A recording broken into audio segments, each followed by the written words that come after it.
How you doing? Sean Polidore, trainer for Anytime Fitness, Franklin. Vietnam. 350 Buddhist monks and nuns march into a busy city. They form a huge circle, shoulder to shoulder. They're in protest. They're protesting the Cambodian government for religious equality. You have military and police officials trying to break up their crowd, but they can't do it. They can't break between the 350 monks.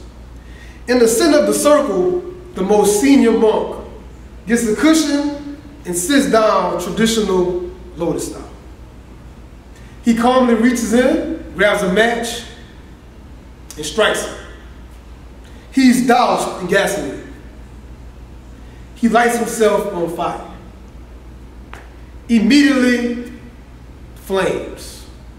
They say he had this black, oily smoke just coming from his body. All you can hear is the screams and wails of the onlookers in the crowd. The police are fighting to stop this protest hard now, trying to get to the man and put out his fire. They can't break through.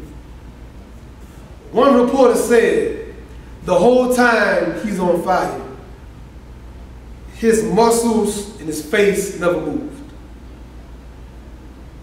He's in total peace while he's on fire. He never utters a sound. 15 minutes later, his body just topples over and is dead. What can we get from that? He had total control of his mind over his body. You see fear and pain, and you're hungry, and you're thirsty, and you're tired, and you're hot, and you're cold. It don't really exist. It only actually exists in your mind. So I gave you a very extreme example, a very extreme story from the beginning to show you the power of the mind over the body. Imagine how phenomenal we could be as everyday people and as athletes if we cultivated the strength of our minds. The same way we take every week and we cut out 3 to 4 days in a week for an hour at a time, some of us 2 hours at a time, and we work on our physical bodies. But how many of us take even 10 to 15 minutes out of our day and strengthen up our minds? Not many.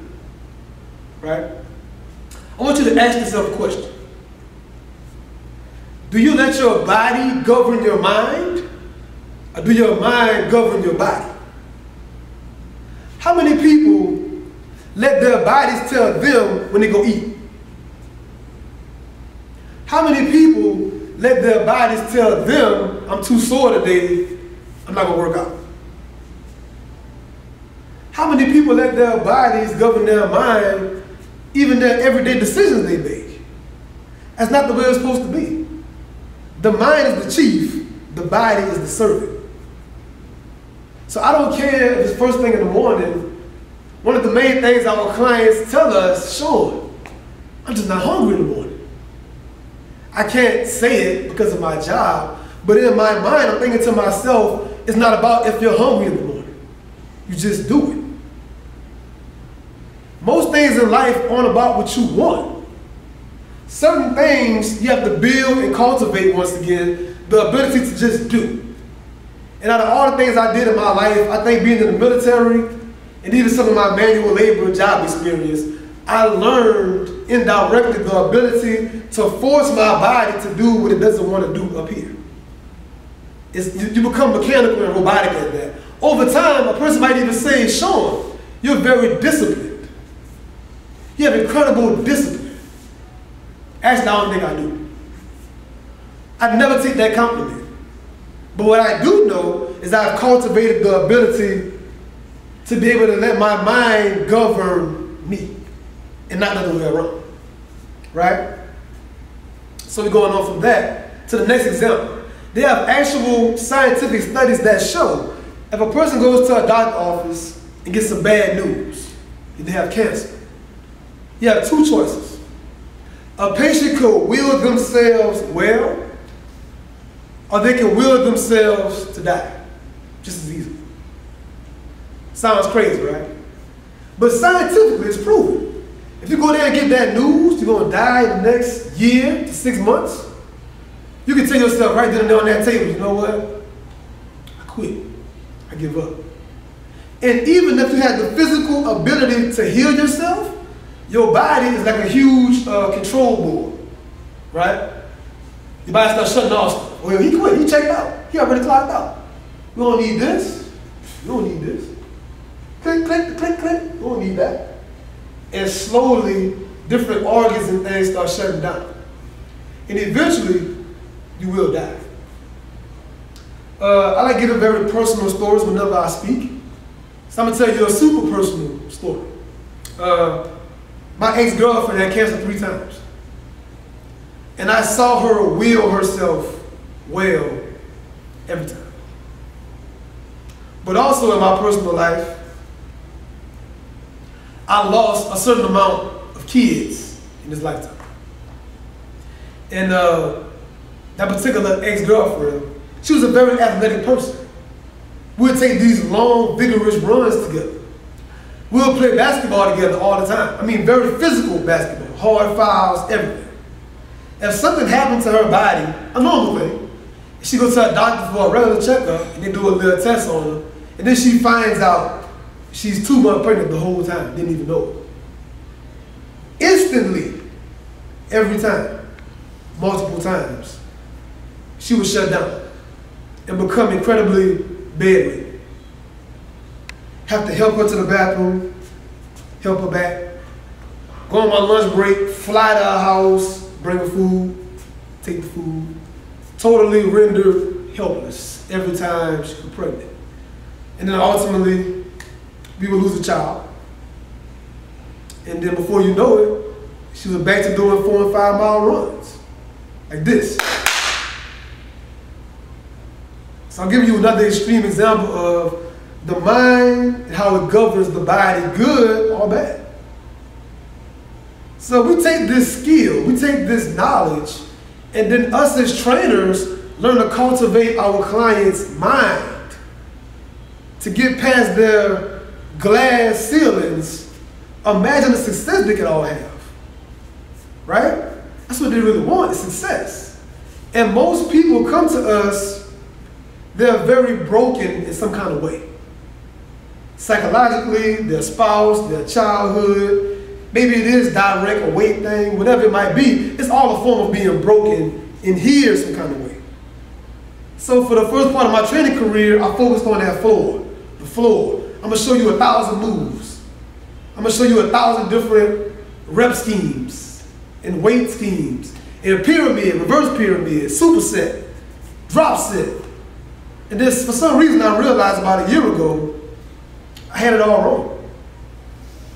Matter of fact, that floor is almost irrelevant if I can't get inside of your mind and figure out what's the point that's stopping you. Once I can identify that, and we can get over that or get through that, the scale magically does this. It seems crazy. I've seen a person will themselves 7 more pounds in a couple days.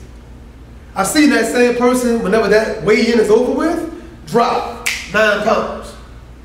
Because they psychologically let go of the pressure of Tuesday's a weigh-in, Tuesday's a weigh-in, Tuesday's a weigh-in. You steady worrying and you worrying. And your body does certain things on the inside, and you do gain 7 pounds. The minute that weigh-in is done on Tuesday, they can just, and they get on the scale, 9 pounds down. Seems crazy, right? I've seen it too many times. I'm not telling you something that I think is an opinion. I'm talking about science and what I know, right? So I challenge you.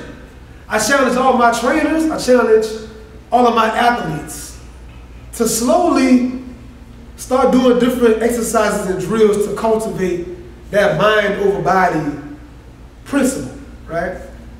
I notice that every Anytime Fitness that I've been in, there's a little red button on the wall. Got a glass case on it.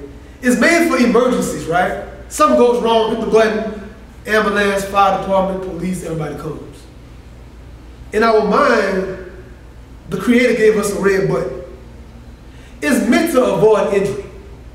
It's meant to kind of be a governor like on a car, right? You can't go past 80 miles an hour. You'll mess the car up. He gave us that button, but for some of us, the red button is on the surface of our mind right here. For some clients, the minute I'm even introducing the move to them, they're telling me, I can't do it, I can't do it, I can't do it, it won't happen. You haven't even given yourself a chance to touch it and feel it yet. You've already hit that red button. You've tapped out. We got to gain the ability to make that button further and further back. I never see that principle more on the surface than in CrossFit. I've done different kinds of training, strongman, Olympic lifts, all kinds of training, bodybuilding. I never see that red button so glaringly obvious as in CrossFit. In CrossFit, you're given a certain amount of tasks to do in a certain amount of time most times. The worst feeling in the world is to be like 5 rounds into it, and you sitting there bent over, you look at that clock, you still got 10 minutes left. It's not even close to being done. And that red button here is screaming, Sean, just put the bar down. Sean, all the discomfort and pain could end if you just stop doing burpees for like 5 seconds. But in the sport of CrossFit, it's not really about who's the fastest all the time. It's the person that can pretty much ignore that red button the most. So if it's a one-on-one competition, for example, I'm power cleaning, person on side of me power cleaning, my red button comes, right? And I feed into it, press the red button. I spend the time like this with that clock, it's moving. And if that person on side of me is stronger than I am here, not here, here, he's steady going. Boom, boom. He's 2 rounds in, I'm behind. And if he don't stop, I'll probably never catch him. So in that sport, you lose every time if you press that red button so easily. So my thing to you as a coach, once again, is to try to sit down with your clients. We all know our clients, especially our long-term clients. Figure out what that button is for that person and slowly push them past that button. Push them past that button. And the more they can cultivate that ability, the more successful they'll be, and the more they'll stay with us, and the more their everyday lives will change too. Because I'm going to tell you what, after doing some of the things I've done, there's not many things I feel I can't do. It might sound crazy to some people, but I've tested myself in different degrees in different parts of my life, and I ignore the red button. So when I don't feel like studying for my college homework, I can make myself and will myself to do the work necessary to get it done. Or on the job, in a relationship, you name it. It's a lot of carryover to this principle, right? So the same way we choose every day what clothes to wear, we decide what TV station to watch or not watch, we decide what genre of music to listen to, we decide who to talk to and what Facebook page to go to or not. We gotta be more selective and careful about the thoughts we allow ourselves to have. And the way we talk to ourselves, self-talk. They say in a tennis match, both players might have thousands of self-conversations within that match. The person with the most positive self-talk has the highest percentage of winning the match. Not the person that runs the fastest, not the person that jumps the highest or the strongest serve. The person with the most positive self-talk wins the match. Look at that, that's crazy, right? So as an athlete, just think, if I can cultivate this skill, I have a one-up on so many different opponents. So I tell you, conclusion, damn that red button, man. Damn the red button. The infamous red button. I think that's my claim to fame now. It's coming pretty soon after you see that last video. But I was asked to speak about the red button in bodybuilding and in dieting, right? So this is my first time as a bodybuilder. I've never done it before in my life. I had no idea what it took to go into this sport, even though I admired it for years. So now I have macronutrients. I've been a trainer for almost a decade, and I can admit, I wasn't very clear on macronutrients going into this process. So now I have a certain amount of carbohydrates to make every day, protein and fats, as you know. And it's all tracked, right? The hardest part for me in this whole process was, actually, I'm a victim of undereating. So in the very beginning, the numbers that my coach gave to me seemed almost impossible to make. And I spent a lot of nights up at 1 and 2 in the morning trying to force feed myself sometimes 2 and 3 more meals worth of food, I admit. So the red button for me was, I'm so full already. How do I get in 2 more shakes for this protein number? Man, I'm so full already. How do I get in these next couple packs of grits, my carbohydrate numbers? So the biggest thing for me was just finding a way to understand what has to be done. So like I said in my previous video, I cultivated over years the understanding of, I don't like it, it's not necessarily comfortable, but I know what my goal is in the end. And for me, it was a long-term goal, a 7-month goal. So the bulk of my struggle was in the beginning when I was light years from my goal. My body hadn't changed much at all at that point. But I could just visualize what I want to be on stage. And in the middle of trying to force down these next shakes, all I can do is think about the body that I want as I try to gulp down this amount of shake at 2 in the morning. All I can do whenever it was time to do HIIT at midnight, and I had a long work day, and I'm a full-time student, and I've trained myself physically already, and I'm on a treadmill or I'm dragging a sled, all I can think about is what I want the end result to be. So I guess my short answer to you is to be visionary and use your 5 senses and close your eyes and think about what you're going to feel like on stage. What will the tan and the oil feel like on the skin? What will the crowd look like from your point on stage? You see a sea of faces, you're trying to make out your loved ones in the crowd. What will it sound like when they say your name on the speakers? What will it look like to see yourself on that overhead projector? Think about those things whenever you feel like pressing the red button on your diet. And I promise you, it will be a great motivating tool to anchor yourself to get through those hard times. And that's my note on the red button on diet. Be visionary. Actually, write it down. Take time right now, pause the video, and write down with the 5 senses what you're going to look like, feel like, your sight from the stage, what it's going to sound like from the stage. Write those things down and keep it with you. You don't feel like training? Look at that paper. If I just tell myself I'm going to be a bodybuilder in the next 7 months, that's not motivating. I'm not going to get my gym shoes for that thought. If I put details to it and emotions and feelings to it, now I want to go take this run. Now I want to get these grits. So that's my thing. Be visionary. Peace.